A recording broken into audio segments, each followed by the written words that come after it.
Neviem, či ja mám ísť, ale som sa strepala, hej. Nebojte sa, to už 3-krát a dosť. Jaká niková reforma, už viac neprídem. Lebo už treba aj kojiť dečimi v noci.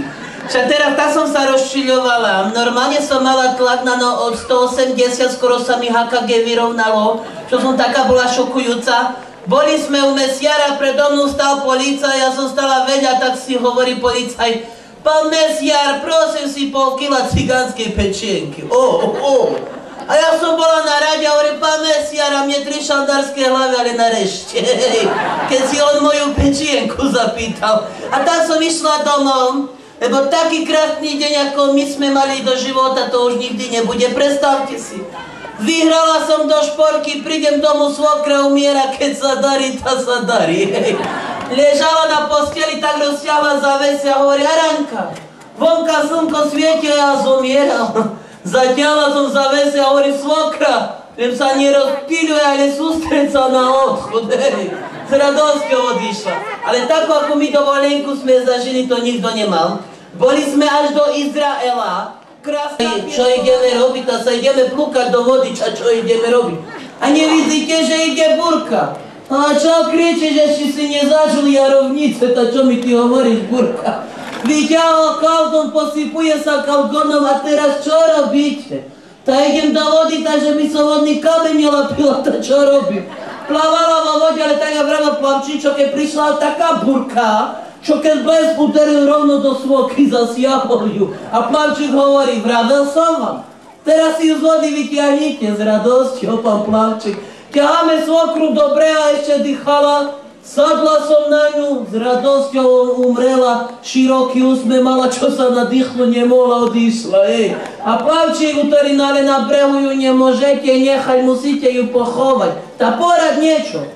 No keby ste ju chceli pochovať do Svatej Zemi, zaplatíte len 150 eur, no ale keď na Slovensku až 5000 eur.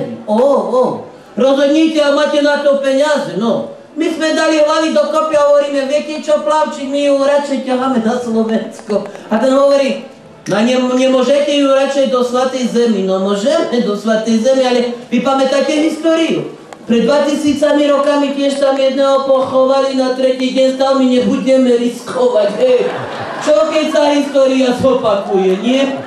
Svokra stane na Slovensko, tak ju dajú betónu, že ani hlavu nezdvihne, no. Nakoniec sme ju spalili a popiel dali do presypovacích hodinkoch. Tá sa mi presypuje, a keď varím guľaš, tá aj do guľašu dá opaliť.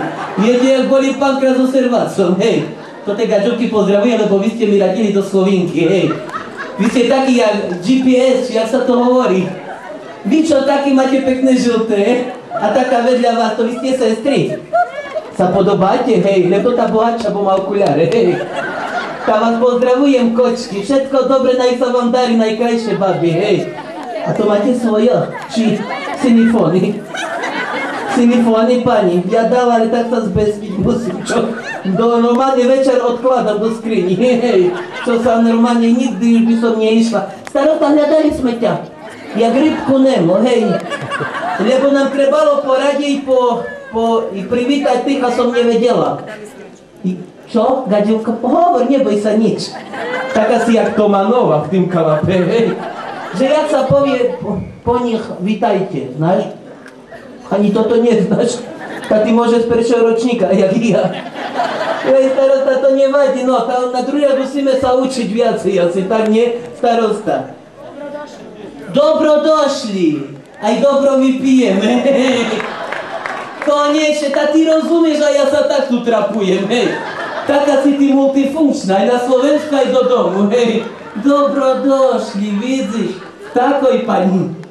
Tá čo, pampersky trebalo, keď utíkaš.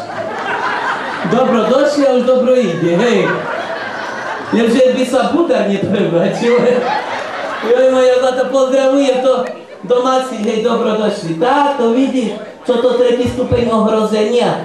Kazala mi, že učiť sa učiť na čo, kedy tak na podporu pôjdeme, nie?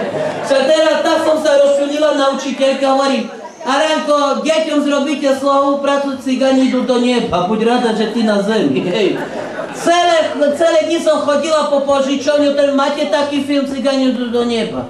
Hovorí: Aranka, Neviem, akú požičovňu prejdeš, už taký film nenájdeš, ale máme cigani idú do roboty, tá deti horory nepozerajú. Taký film nebude. Došla suseda, hovorí, Araňka, vonku do snehu ti leží svokra, veď prechladne.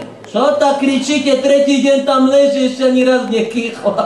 Tá kdeže mi prechladne, hej, hotové. Ale tak sme boli, hovorím, Berti, deti hladné, chod niečo kúpiť do obchodu, tak ide do želeninára na meso a hovorí, pán mesiar, 2 kila teliacej parky, ponáľam sa domov, bo deti hladné. Mesiar zobral noviny a sebe čítam a hovorí, Berti, nepredbehuj sa, ale zarad sa pekne do radu. Berti sa otáča, hovorí, kde do radu, keď ja tu sam čo dilino, gačo. A znaš, hovorí, no pán mesiar, ja sa ponáľam, tam mi dajte 2 kila teliacej parky. Mesiar opäť čítal noviny a hovorí, Berti, nepredbehaj sa, zarať sa do radu. Tak kde do radu, keď ja tu sám? Tak sa Berti nazosil, jak mu jedno mesiarovi vylepil. Mesiar dal dolu novinka a hovorí, kto ma udrel, Berti? Tak ja viem, keď tu toľko ľudí máte. Tam mňa sa pýtajte, kto vás uderoval. Normálne som bola rozčulená, pani. No, nemôžem sa veľmi nadýchovať, bo som fazuľu jedno. Sa bojím, že by kultúrny dom na ihrisku nestal, hej. Nestarosta, dneska aj futbal ste mali, i halušky si bola aj ty variť. Ty nevaríš halušky, manželka nebola ste súťažiť. Tak čo sa vám nechcelo škrabať bandurky, či to strúhať u vás? Škrabať, hej? I môj starý škrabal, tak som ho šťapala, hej. Umyslí, že to každý deň sa dá, hej. A však minule aj mi povedal, Araňka, budeš mi verná, keď pôjdem do lesa na drevo. Ak nebudeš dlho, toľko ti aj vydržím, hej.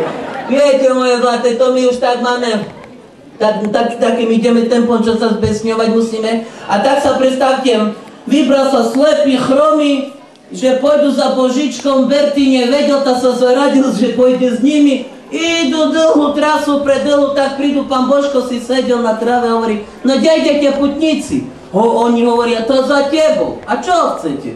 A taký chromý hovorí, Pane Bože, ja chcem chodiť, jak gadžovia chodia. Dal doňho ruky, tak chodil, skakal, radoval sa. Ťahal sa ku nemu slepý a hovorí, a tebe čo spraví? Ja chcem vidieť, jak gadžovia vidia. Dal Božičko na ňo ruky, videl.